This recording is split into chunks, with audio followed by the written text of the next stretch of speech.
Assalamualaikum warahmatullahi wabarakatuh dan selamat sejahtera.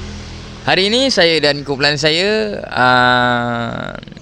telah tiba di Pulau Pinang untuk pergi ke galeri haji untuk kami mengupas dan mengenali dan juga mengetahui betapa unik dan peliknya galeri haji Pulau Pinang.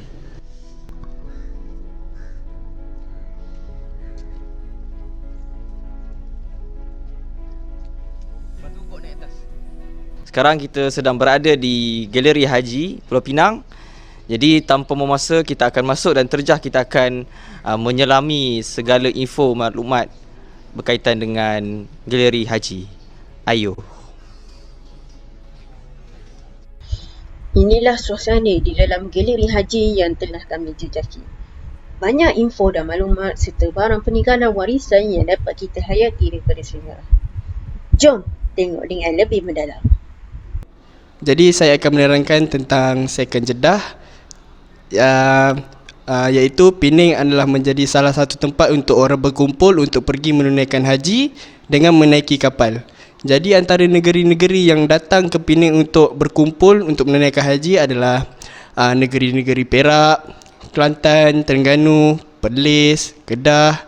Malah negara-negara yang di luar juga banyak datang ke Pening untuk berkumpul menunaikan haji. Contoh-contohnya South Thailand, North Sumatra dan juga Aceh.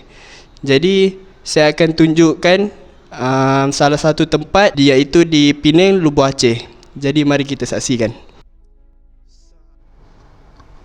Buat kali pertama haji bagi Kepulauan Melayu Nusantara, yang mana kita sedia maklum haji yang pertama bagi negara kita ialah menggunakan kapal. Sejarah telah menukilkan bahawa di Pulau Pinang merupakan ada terletaknya sebuah pelabuhan yang mana pada tibanya musim haji, pelabuhan tersebut akan berubah menjadi pelabuhan haji yang membawa bakal-bakal haji yang datang daripada seluruh pelosok negara datang ke Lebuh Aceh Pulau Pinang untuk sama-sama mempelajari dan memulakan kembara mereka menunaikan ibadah haji. Kita sedia maklum, di Lebuh Aceh ini terdapat pelabuhan perdagangan yang mana kapal-kapal daripada luar datang ke sini untuk berdagang. Tetapi yang menariknya, di Pelabuhan Lebuh Aceh Pulau Pinang ini, permulaan bagi kembara bakal-bakal haji ialah menggunakan kapal. Setibanya musim haji, kapal-kapal yang datang untuk berdagang ke sini akan ditukar kepada kapal-kapal yang membawa jemaah haji ke Mekah.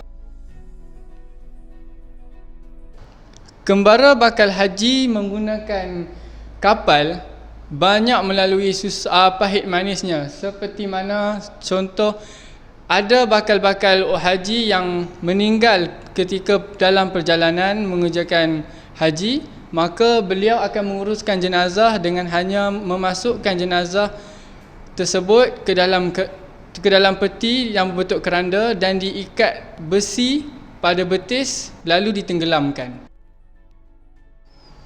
Pada ketika itu wujud juga sistem Syekh, di mana sistem Syekh ini adalah mereka yang mengetuai dan mengendalikan barang-barang dan penginapan jemaah haji. Mereka juga yang diberi gelaran Syekh ini turut diberi tanggungjawab sebagai ketua, sebagai jemaah haji, dan pada yang sama mereka juga digelar sebagai orang yang kira beragama di kalangan jemaah-jemaah haji. Seterusnya, saya akan bercakap tentang Sahara. Seperti yang lihat, anda akan nampak kotak-kotak kayu. Kotak-kotak kayu inilah yang dipanggil Sahara ketika zaman dahulu.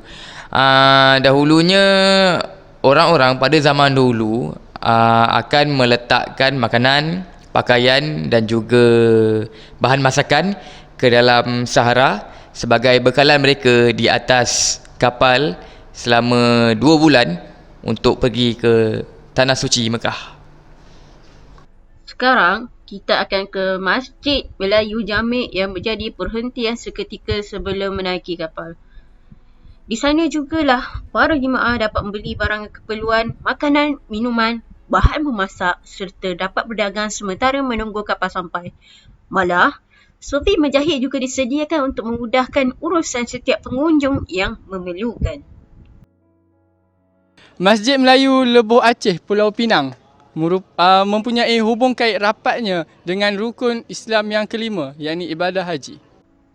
Inilah tempat yang sangat dikenali sebagai The Second Jeddah kerana suasananya yang sangat ramai seolah seperti di sana.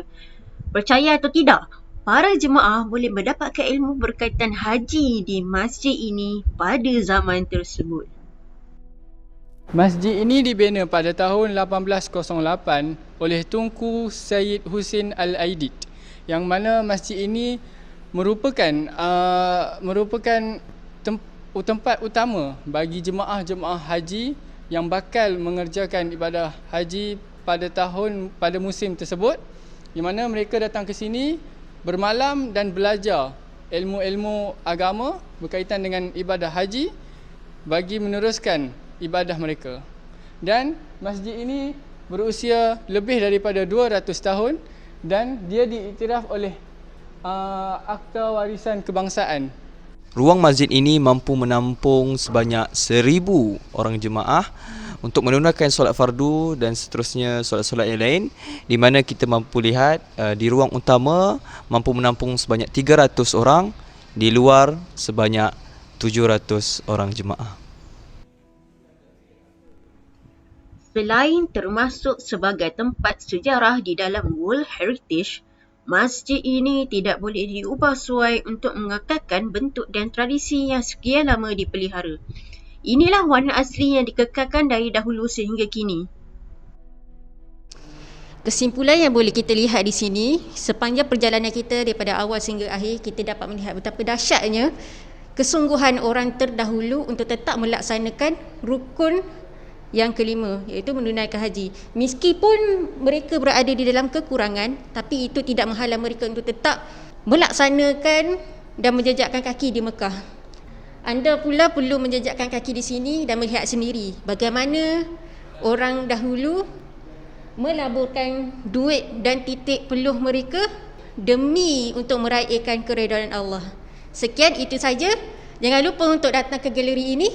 Kita jumpa nanti.